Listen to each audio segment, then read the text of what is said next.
Donald Trump thought he could shut Jasmine Crockett down on live TV, but what happened next left him red-faced and walking out of the room. This is the moment Jasmine Crockett showed the country what real leadership looks like. Bright studio lights shine on a polished table set in the middle of the stage. The live broadcast has just begun, and across the country, millions of people are watching. The moderator's voice is calm but serious as he welcomes viewers. Tonight, he says, we're focusing on the real issues Americans face every single day: the rising cost of living, broken healthcare, and the question of justice for all. The words hang in the air. These aren't just talking points. These are struggles that shape everyday life for millions of families. Jasmine Crockett is sitting on one side of the table. She's focused, collected, and ready. You can see the weight of the conversation in her expression. She knows how many people are counting on her to say what they feel. When the moderator turns to her, the room falls silent. Jasmine leans forward slightly, her hands resting on the table. Her voice is calm, steady, and warm, but there's power behind it. She begins with the economy. Across this country, she says, there are parents working too, sometimes 3 jobs and still struggling to keep food on the table. There are seniors who work their whole lives but can't afford their medicine. People are scared, not of hard work, but of what happens when that hard work still isn't enough. The camera pans slowly to the audience. Some nod quietly. You can almost feel the weight of her words settling on the room. Jasmine shifts to healthcare. Her tone is sharper now, more urgent. No one should have to choose between taking their child to the doctor and paying the light bill.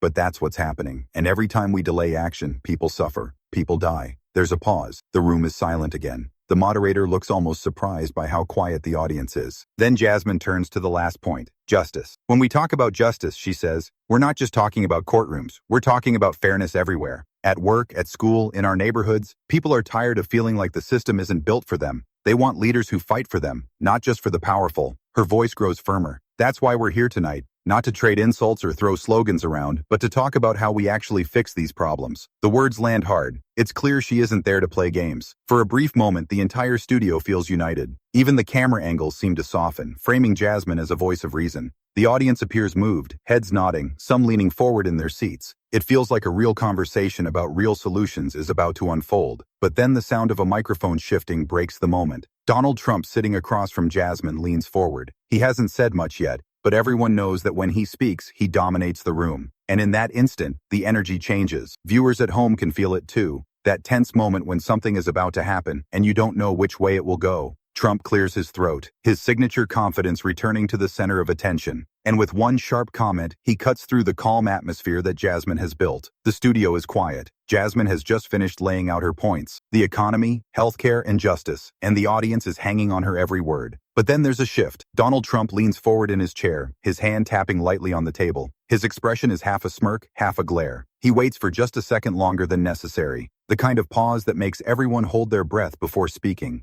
And then it comes. "You know nothing about us issues," he says with a sharp laugh, waving his hand as if to brush off everything Jasmine just said. The sound echoes through the studio. It's not just what he said, it's the tone. Dismissive, belittling, the kind of tone that says, "I own this stage now." Jasmine blinks but doesn't move. The moderator shifts uncomfortably in his seat, trying to decide whether to step in. The audience murmurs softly, a mix of gasps and low whispers. But Trump isn't finished. He leans in closer, his voice louder now. "Tell me something," he says, pointing a finger toward Jasmine. "Are you really from America or Africa?" The words hang in the air like smoke. For a second, there's absolute silence. Even the cameras seem to hesitate, unsure of where to focus. Then a collective reaction. The audience gasps, some covering their mouths. Others look around as if to ask, "Did he really just say that?" The moderator looks stunned, his hand frozen over his stack of papers. Trump, however, sits back with a satisfied expression as if he just delivered the knockout punch. He glances toward the crowd, waiting for applause, waiting for laughter, but none comes. Instead, the air feels heavy. Jasmine's face stays calm, but you can see the faintest flash in her eyes, a quiet fire. She doesn't speak yet. She lets the silence build, lets Trump sit in the moment he just created. Trump, sensing the quiet, fills it with more words. "You know," he continues, "people like you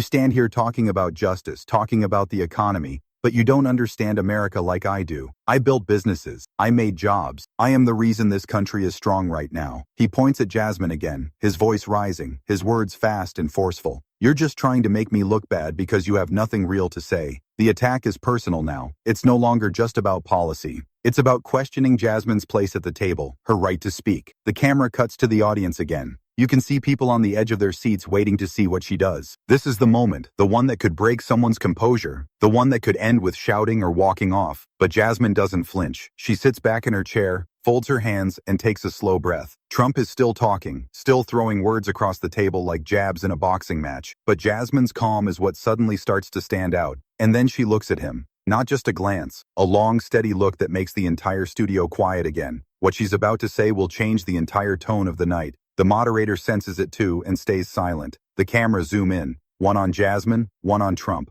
This is no longer just a debate. This is about to become a showdown. The room is frozen. Trump's words are still hanging in the air. He sits back, arms crossed, a faint smirk on his face as if he's sure he has won this round. But Jasmine doesn't rush. She doesn't shout. She doesn't throw her hands up. Instead, she takes a slow, steady breath and leans forward just a little. The microphone picks up the sound of her inhale, making the moment feel even heavier. Her eyes lock on Trump, not with anger, but with something sharper, something calmer. And then in a voice so measured it almost feels like she's whispering to the entire country, she asks, "Mr. President, who is your real wife, Ivanka or Melania?" The studio goes completely silent. The audience freezes. Even the moderator stops breathing for a moment. The words slice through the air like a knife. It's not loud. It's not shouted, but it lands like a thunderclap. Trump's smirk vanishes instantly. His eyes widen, then narrow. For a split second, he doesn't speak. He doesn't even move. And in that silence, Jasmine keeps her gaze steady, refusing to look away. The cameras zoom in on Trump's face, catching every flicker of emotion, shock, confusion, and then anger. The audience starts to stir. A few gasps echo through the studio. Someone lets out a nervous laugh. Others whisper to the person next to them, "Did she really just say that?" Trump finally tries to break the silence. He forces out a laugh, but it sounds awkward, almost hollow. That's ridiculous," he says, waving his hand as though trying to sweat the question away. But Jasmine doesn't stop. She tilts her head slightly, her voice still calm, but now carrying a sharper edge. "You brought this to a personal level," she says. "You questioned where I come from, but the American people deserve to know. When you talk about family values, what exactly do you mean?" The room reacts. A few people clap. Others cheer under their breath. Trump's face turns red, his jaw tight. He leans forward now, trying to regain control of the moment. "This is disgusting," he snaps. "You should be ashamed of yourself." But Jasmine just sits back, hands folded, completely unfazed. "You called me out," she says, her tone almost gentle now. "I'm simply asking the questions that many Americans have been thinking for years. If we're going to talk about respect, let's be honest about it. The power has shifted. Trump looks like he's searching for a comeback, but the damage is done." The room feels like it's tilting toward Jasmine now. The audience can sense it. They're sitting straighter, their eyes fixed on her. She has just taken control of the entire debate without raising her voice once. The moderator, who has been silent through all of this, finally exhales and glances at the camera. He knows they're witnessing something that will be replayed again and again. Trump tries one more time to brush it off, muttering about below-the-belt questions. But Jasmine doesn't even respond. She just holds her ground, her silence, saying more than any words could. And in that moment, it's clear Jasmine Crockett has not just defended herself. She has turned the entire confrontation on its head. The silence after Jasmine's question feels endless. Trump's face is tense, his lips pressed tight. For a moment, he looks like he might laugh it off, but then his expression hardens, and then it happens. His voice suddenly booms through the studio. "That's a disgusting question," he shouts, slamming his hand down on the table. The sound makes several audience members jump in their seats. "You've gone below the belt," he continues, his finger pointing straight at Jasmine. But Jasmine just sits there calm, her hands folded. The contrast is striking. Trump is standing now, leaning over the table, his voice echoing, while Jasmine remains seated, still and composed. The moderator opens his mouth as if to step in, but thinks better of it. This isn't a normal debate anymore. This is something raw, unpredictable. Trump turns toward the audience now as if to rally them. "You all saw it," he says, his voice almost shaking with anger. "She attacked me with a disgusting personal question. Nobody has ever treated a president like this." The audience reacts, but not in the way Trump expects. A few people clap, but most just sit silently watching. Others even cheer softly for Jasmine, who hasn't moved. Trump's face turns even redder. "You think this is funny? This is a disgrace." Jasmine finally speaks, her voice low and calm, but carrying through the entire studio. "You started with a personal attack, Mr. President. I stayed on the issues. You made it personal first." The audience erupts, clapping, cheering, some even whistling. The energy in the room has flipped completely. Trump shakes his head furiously. No, I was telling the truth.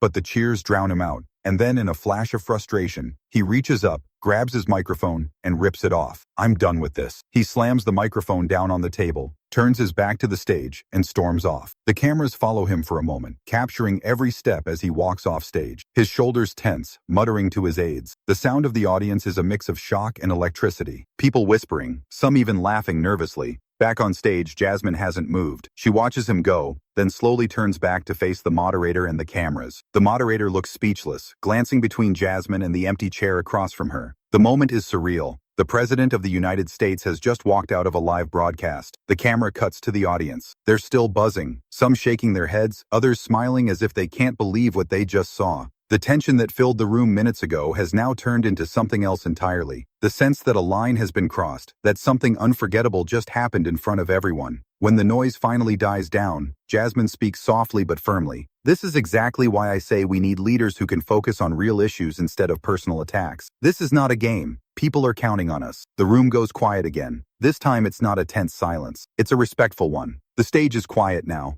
Trump's chair sits empty. The microphone's still lying where he slammed it down. The energy in the room has shifted. It feels calmer, but also heavier, as though everyone knows they just witnessed something that will be talked about for years. Jasmine sits perfectly still for a moment, letting the silence settle. The cameras stay on her, waiting. Then she leans forward, her voice soft but steady. "America," she says, her eyes locking on the camera. "This conversation was never supposed to be about me. It was never supposed to be about him. It was supposed to be about you." Her words land slowly, carefully. The audience is silent now, hanging on every sentence. She gestures toward the empty chair. When the conversation turns into insults, when we spend our time trading personal attacks, we lose sight of what really matters, and that's you. The people watching right now, the people working long hours, the people caring for their families, the people just trying to make it through the month. Her tone grows stronger, more passionate. "I didn't come here tonight to fight. I came here to talk about the fact that so many of you are living paycheck to paycheck, that you're worried about whether you can afford medicine, that you want justice, not just for some,